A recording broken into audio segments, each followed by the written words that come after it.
किती दिवसात तुमची ती समिती होणार आहे, काय निर्णय लागणार आहे त्याच्यावर, काहीतरी असेल ना, काहीतरी सांगा मला, संदर्भ स्पष्टीकरण द्या थोडंसं. मी वरिष्ठांशी बोलून तुम्हाला कळवते. वरिष्ठांची तुम्ही आज 3 महिने झाले मॅडम होताय. 3 महिने नाही झाले, तुमची फाईल मॅडम 25 दिवस झाले. 3 फाईल माझ्याकडे आले, मी तिन्ही फाईल पुढे पाठवले. मॅडम माझी फाईल जवळजवळ 3 महिने झाली तर पेंडिंग आहे, इथंच फिरतीये एवढ्या जागेत. माझ्याकडे येऊन ते 20 दिवस झाले. वरून खाली येते, खालून वर सगळे कामगार म्हणतात मी केली, ती म्हणतात मी पुढे केली आहे, आयुक्त साहेब म्हणतात मी परत खाली पाठवली आहे, काय चाललंय? वरिष्ठ कोण आहे? आयुक्तांपेक्षा वरिष्ठ कोण आहेत आता? मी त्याच्यासाठी महापौरांना गळ घातली होती, परत पक्ष आमचे सत्तारूढ पक्षाने त्यांना गळ घातली, साहेब बघा काहीतरी करा माझ्या फाईलचं.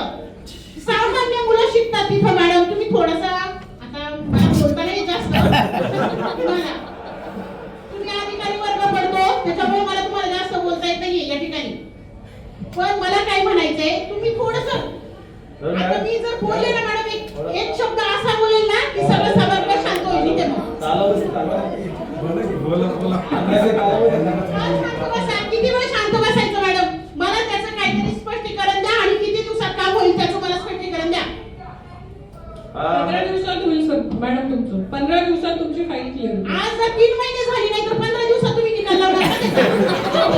माझ्याकडे आलेली फाईल कुठलीच थांबत नाही मॅडम. मी 20 दिवसात फाईल एवढे दिवस का थांबली त्याचंच मला स्पष्टीकरण. ती नेहमीप्रमाणे नाही, ती जागा असल्यामुळे त्याची एसओपी बनवायची, अटी शर्ती करायचं आयुक्त साहेबांनी सांगितलं होतं. महापौर साहेब ऐका, महापौर साहेब मी तुम्हाला पण बळ घातली होती, फोन करा म्हणून.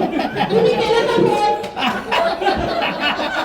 ते बरोबर नाहीये. हे बघा महापौर मला काही सांगायचं माहिती का, फक्त एक सामान्य व्यक्ती